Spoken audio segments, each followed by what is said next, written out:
धार्मिक मान्यताओं के अनुसार रमा एकादशी की व्रत कथा पढ़ने से सभी पाप नष्ट हो जाते हैं और मरने के बाद वैकुंठ धाम की प्राप्ति होती है।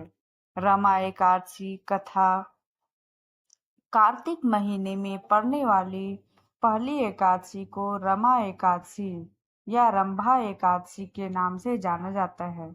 कहते हैं इस दिन व्रत रखने से मनुष्य को वैकुंठ लोक की प्राप्ति होती है।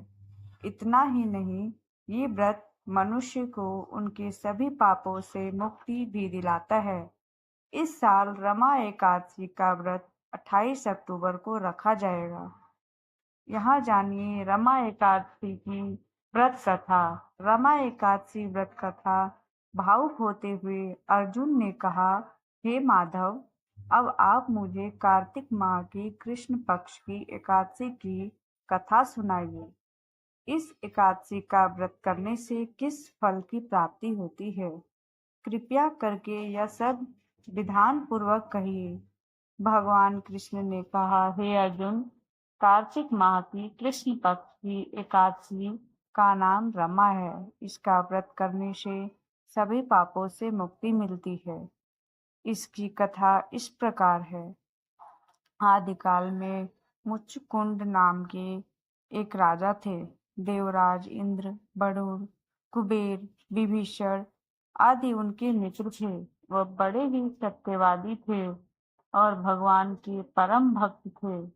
राजा एकादशी का व्रत बड़े ही नियम से करते थे और उनके राज्य में सभी का विधि पूर्वक पालन किया जाता था।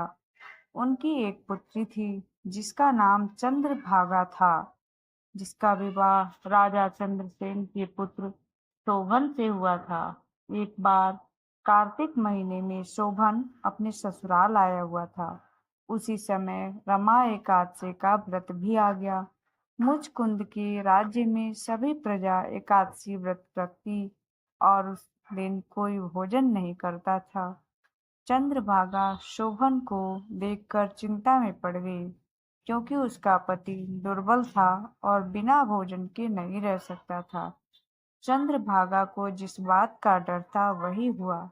राजा ने आदेश जारी किया कि इस समय उनका दामाद राज्य में पधारा हुआ है, अतः सारी प्रजा एकादशी का व्रत करेगी। शोभन अपनी पत्नी के पास गया और बोला, हे प्रिय, तुम मुझे कुछ उपाय बतलाओ, क्योंकि मैं उपवास नहीं कर सकता। यदि मैं उपवास करूंगा तो अवश्य ही मर जाऊंगा।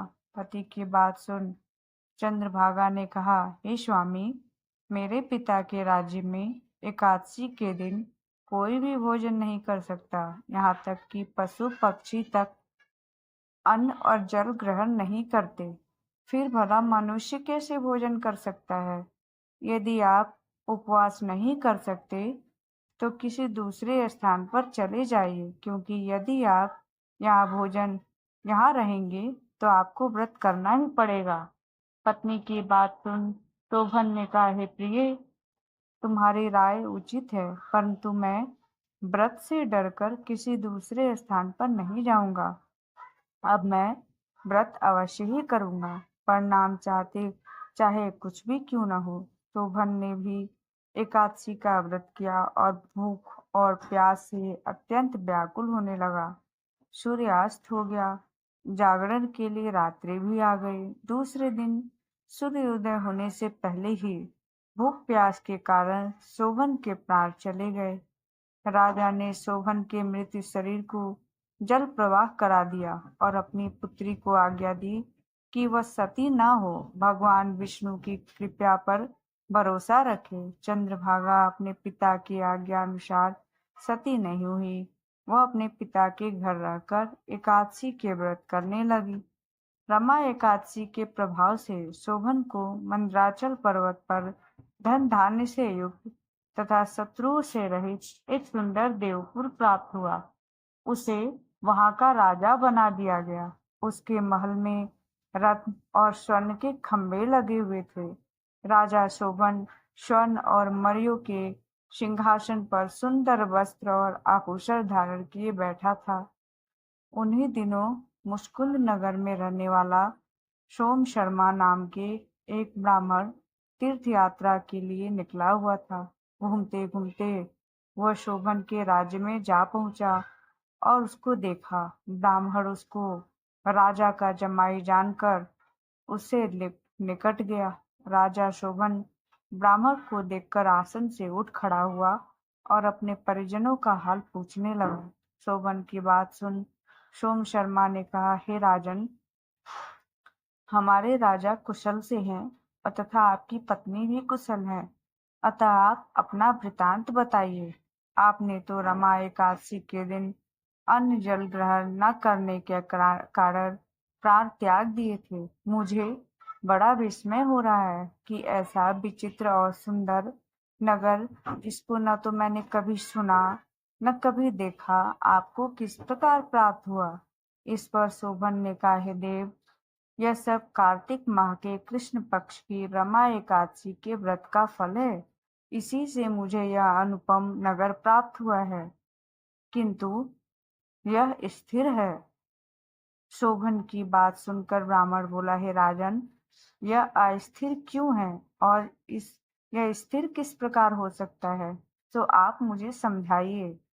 यदि इसे स्थिर करने के लिए मैं कुछ कर सकता हूँ तो वह उपाय मैं अवश्य ही करूँगा। राजा शोभन ने कहा, हे ब्राह्मण देव, मैंने वह व्रत विवश होकर तथा श्रद्धा रहित किया था।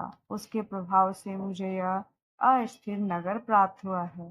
परंतु यदि आप इस वृतांत को मेरी पत्नी से कहेंगे तो वह इसको स्थिर बना सकती है। राजा शोभन की बात सुनकर ब्राह्मण अपने नगर को लौट आया और चंद्रभागा से सारा वृतांत का सुनाया। इस पर चंद्रभागा बोली, हे ब्राह्मण देव, आप क्या वह सब दृश्य प्रत्यक्ष देख कर आए हैं या अपना स्वप्न कह रहे हैं। चंद्रभागा की बात सुनकर ब्राह्मण बोले, हे राजकन्या, मैंने तेरे पति शोभन तथा उनके नगर को प्रत्यक्ष देखा है, किंतु वह नगर अस्थिर है। तू कोई ऐसा उपाय कर जिससे वह स्थिर हो जाए। ब्राह्मण की बात सुन चंद्रभागा बोली कि हे ब्राह्मण देव, आप मुझे उस नगर में ले चलिए। मैं अपने पति को देखना चाहती हूँ। मैं अपने व्रत के प्रभाव से उस नगर को स्थिर बना दूंगी। चंद्रभागा के वचनों को सुन वह ब्राह्मण उसे मंदराचल पर्वत के पास वामदेव के आश्रम में ले गए। वामदेव ने उसकी कथा को सुनकर चंद्रभागा का मंत्रों से अभिषेक किया। चंद्रभागा मंत्रों तथा व्रतों के प्रभाव से दिव्य देह धारण करके पति के पास चली गई। शोभन ने अपनी पत्नी को देखकर उसे प्रसन्नतापूर्वक आसन पर अपने पास बिठाया। चंद्रभागा ने कहा, हे स्वामी, अब आप मेरे पुण्य को सुनिए। जब मैं अपने पति के घर में 8 वर्ष की थी, तभी से मैं विधि पूर्वक एकादशी का व्रत कर रही हूँ।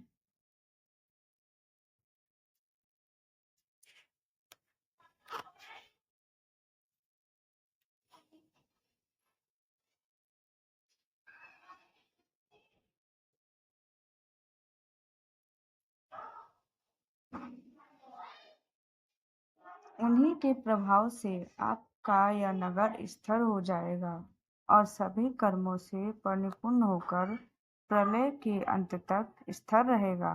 चंद्रभागा दिव्य स्वरूप धारण करके अपने पति के साथ सुखपूर्वक रहने लगी। हे अर्जुन, यह मैंने रमा एकादशी की महिमा तुमसे कही है। जो मनुष्य रमा एकादशी के व्रत को करते हैं, उनके बोलो सभी पाप नष्ट हो जाते हैं। जो मनुष्य रमा एकादशी की कथा को सुनते हैं, वह अंत समय में वैकुंठ को जाते हैं।